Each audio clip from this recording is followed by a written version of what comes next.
Halo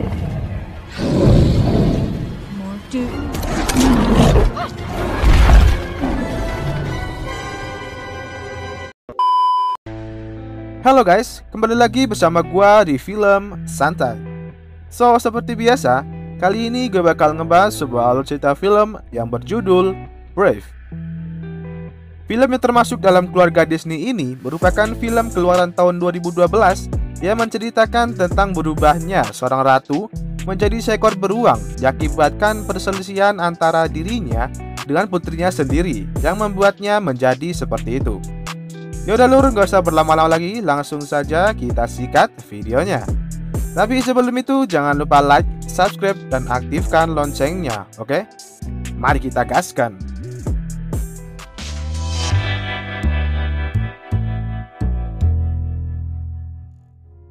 Kisah ini berawal di Skotlandia, tepatnya abad ke-10, di mana terdapat seorang ratu bernama Elinor yang sedang bermain dengan putrinya yaitu Merida. Ternyata kala itu ia sedang merayakan ulang tahunnya yang ke-6 bersama kedua orang tuanya. Saat ulang tahunnya itu, ayahnya yang merupakan seorang raja bernama Fergus, nggak pakai O, memberikan sebuah busur lengkap dengan anak panahnya sebagai hadiah ulang tahunnya. Seketika itu, dengan bantuan Fergus, Merida mulai belajar memanah. Akan tetapi, anak panah yang Merida lepaskan selalu keluar jalur alias meleset dari sasaran. Sampai-sampai salah satu anak panahnya meleset ke dalam hutan. Dan saat ia sedang mengambilnya, tiba-tiba terdapat sebuah cahaya berwarna biru yang sering mereka sebut sebagai cahaya harapan yang menuntunnya kembali ke tenda. Namun tiba-tiba seekor beruang besar bernama Mordu nongol tepat di samping mereka. Sontak Fergus yang melihatnya pun mulai melawan Mordu tersebut. Sampai film Brave pun baru dimulai. Beberapa tahun kemudian, setelah berhadapan dengan Mordu, Fergus kehilangan salah satu kakinya. Lalu Merida kini mempunyai 3 adik berandal bernama Hamish, Hubbard, dan Harris yang bisa melakukan segalanya sesuka mereka. Sedangkan ia kini sudah tumbuh dewasa dan dikekang oleh peraturan-peraturan seorang putri seperti harus bangun pagi, belajar untuk berwibawa, dan lain sebagainya, hingga sempurna seperti ibunya. Namun, ada satu masa di mana Merida tidak perlu berperilaku seperti putri dan bebas melakukan apa saja semaunya dengan kuda kesayangannya.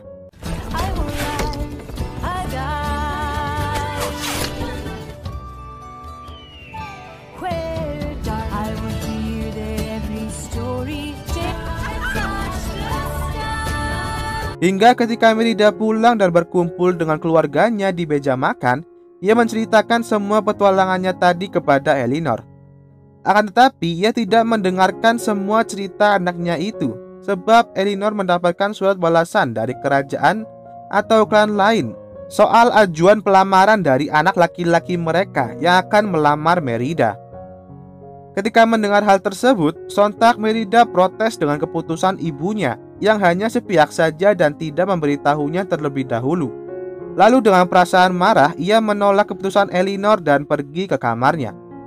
Saat itu, Elinor menyusulnya lalu menceritakan tentang sebuah kerajaan yang rajanya membagi rata semua wilayahnya kepada 4 anaknya.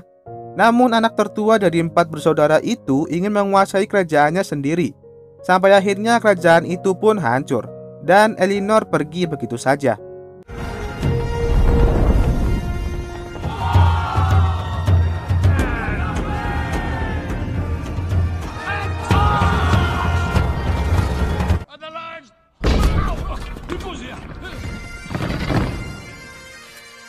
Sesampainya ketika raja di kerajaan dan bertemu Fergus, Elinor, lalu Merida yang sudah didandani layaknya seorang putri, mereka semua memperkenalkan anak pria mereka satu persatu yang diawali oleh klan McIntosh dengan anaknya yang bertubuh kekar dan muka yang mirip Mr. Bean, lalu klan McGuffin dengan anaknya yang bertubuh besar dan kuat, hingga klan Dingwall dengan anaknya yang bertubuh kekar, tinggi seperti The Rock, tapi nggak botak, dan bukan itu, melainkan di belakangnya yang mukanya macam orang kena mental. Kala itu mereka semua saling melebih-lebihkan kemampuan anaknya masing-masing, sampai-sampai terjadi keributan yang melibatkan semua orang.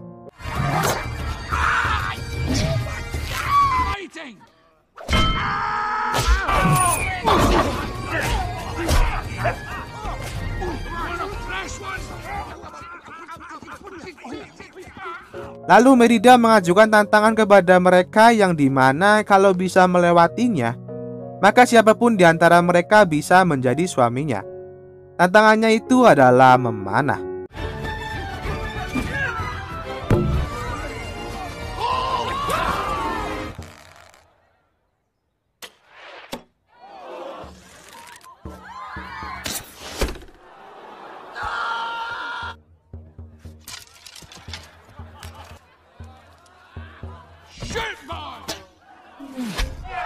Ketika si bocah kena mental memanah, malah tepat sasaran, dan si Fergus merasa ragu-ragu untuk memilihnya. Dan tiba-tiba Merida turun tangan ikut campur dalam panahan itu, lalu memanah tepat di kedua sasaran, hingga sasaran yang terakhir, ia sempat dilarang oleh Elinor dan menyuruhnya untuk berhenti. Namun Merida tidak menggubrisnya dan tetap melepaskan anak panahnya itu.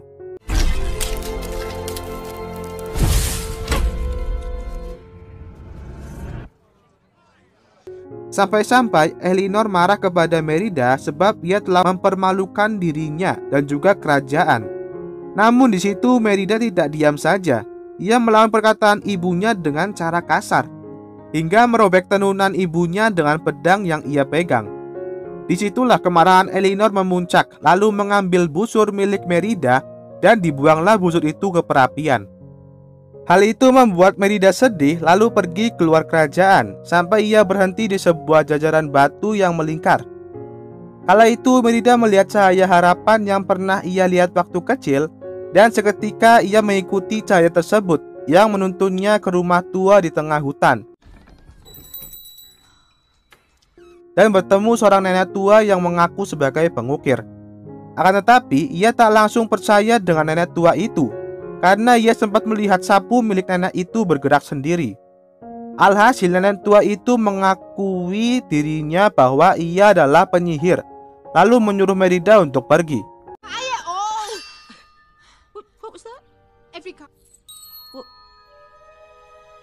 Namun di situ Merida menawarkan kalung pemberian ibunya sebagai syarat negosiasi. Dan syaratnya yaitu nenek itu harus membuatkan sebuah ramuan agar Elinor bisa berubah sikapnya dan tidak jadi menjodohkan dirinya lagi. Seketika si nenek itu setuju dan mau membuat ramuan untuknya.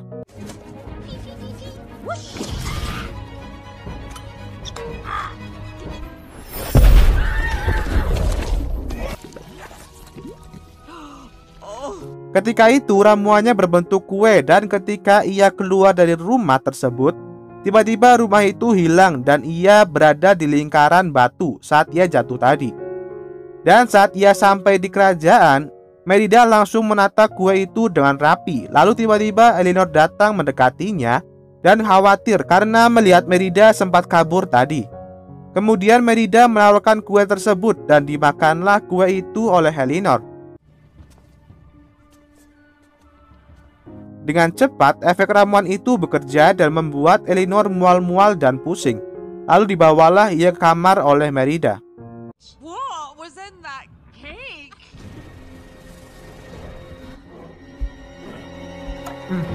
Kala itu, Elinor berubah menjadi beruang besar dan tak sengaja ia menghancurkan sisi kamar.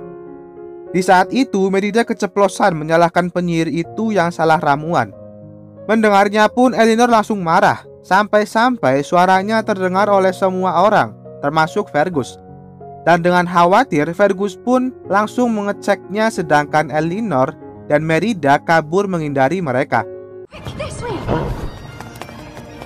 Dan sialnya mereka berdua malah bertemu 3 berandal kecil dan terpaksa Merida mengatakan kebenarannya sekaligus meminta bantuan kepada adik-adiknya itu untuk mengalihkan perhatian Fergus dengan yang lainnya.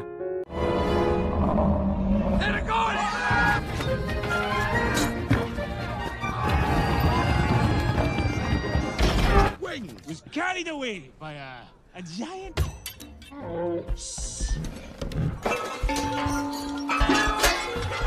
I'll be back soon. Go on and help yourself to anything. Setelah mereka berdua berhasil keluar, mereka pergi kembali ke rumah si nenek penyihir. Akan tetapi nenek penyihir tidak ada dan meninggalkan pesan untuk Merida, yaitu Jika mentari kedua sudah muncul, maka mantra yang mengubah Elinor akan menjadi permanen. Dan juga memberikan sebuah teka-teki yang berbunyi, jika takdir bisa dirubah, renungkan, perbaiki ikatan yang rusak, dan kurang lebih seperti itu.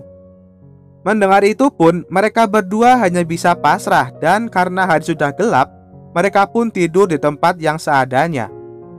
Keesokan harinya, karena belum sarapan, mereka berdua pun mulai mencari makanan yang tersedia di alam, dan tentunya kesukaan beruang, yaitu ikan bakar.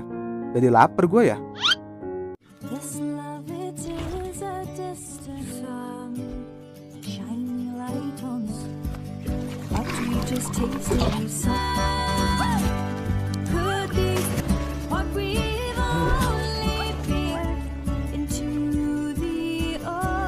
Tapi ketika melihat Elinor makan ikan mentah lalu pergi, Merida ikut pergi juga mengejarnya dan memanggil-manggilnya.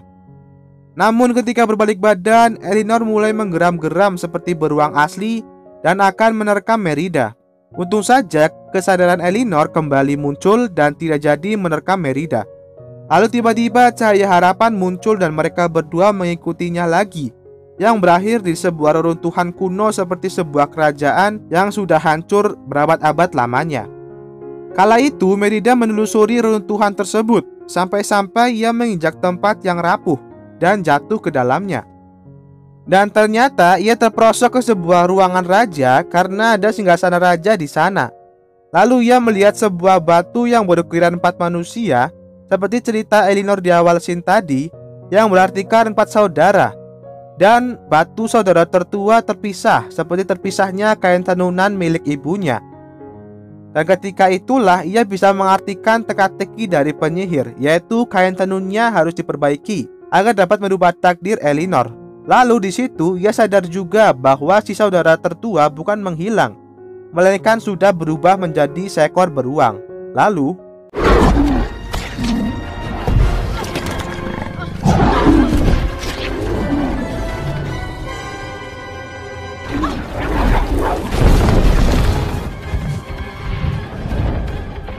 untung saja mereka berhasil lolos dari serangan Mordu dan langsung pergi ke istana untuk mengambil kain tenunan agar bisa diperbaiki. Karena penjagaan terlalu ketat, mereka terpaksa melewati lubang sumur, lalu mengendap-endap masuk ke kamar tempat tenunan itu berada. Dengan cara si Merida mengalihkan perhatian dan Elinor bisa masuk dengan berpura-pura jadi patung. Setelah berhasil masuk ke kamar dan mencari alat menjahit, Elinor tiba-tiba kembali ke sikap beruang aslinya. Dan sialnya, Fergus datang menuju kamar istrinya. Namun melihat kamar istrinya yang berantakan, ia menjadi khawatir dan mencari ke semua kamar sampai-sampai Merida, you're fine! Merida, no!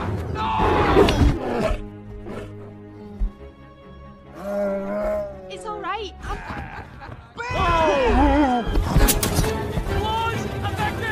Ketika Elinor dikejar oleh raja yang lain, Merida mulai menjelaskan semuanya kepada Fergus. Akan tetapi Fergus tak percaya, lalu mengunci Merida di kamar. Sedangkan Fergus dan yang lainnya mengejar Elinor.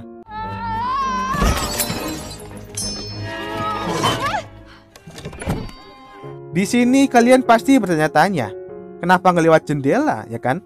Gimana mau lewat jendela? Orang jendelanya aja begini, masih kuno dan pakai batu. Ya udah, kembali ke laptop. Karena pintunya dikunci, otomatis Merida tidak bisa keluar. Namun muncullah 3 orang adiknya yang kini sudah menjadi bayi beruang karena makan kue ramuan di awal tadi. Lalu Merida pun menyuruh mereka untuk mengambil kunci tersebut dan berhasil. Lalu sambil memperbaiki tenunan, ia mengejar Elinor yang berada di lingkaran batu dan sedang diikat serta akan dibunuh oleh Fergus.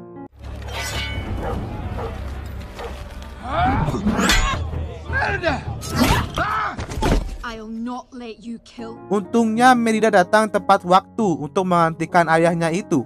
Tapi masalah tak hanya sampai di situ saja. Tiba-tiba si Mordu datang membabi buta mengalahkan semua orang, termasuk Fergus, dan sempat akan memakan Merida.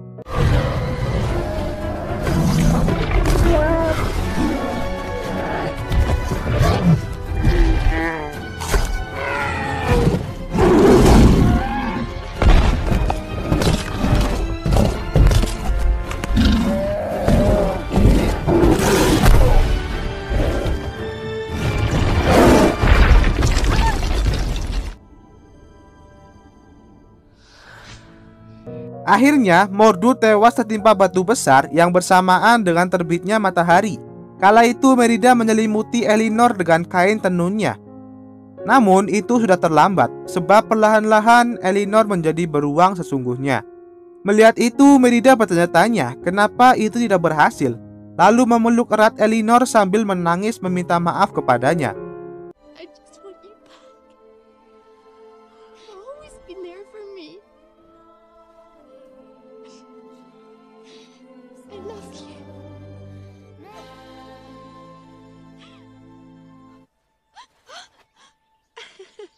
Dan tak disangka-sangka, Elinor bisa kembali ke wujud manusianya. Begitu pula dengan 3 bradal ini dan membuat semua orang bahagia. Sampai akhirnya para raja-raja kembali ke kerajaannya dan Elinor beserta Merida kembali rukun seperti sedia kala. Lalu film pun berakhir. So, bagaimana ceritanya? Menarik bukan? Atau malah biasa saja? Kalau kalian suka dengan video ini, jangan lupa like, subscribe, dan aktifkan loncengnya. Tapi kalau kalian tidak suka, kalian bisa tulis di kolom komentar.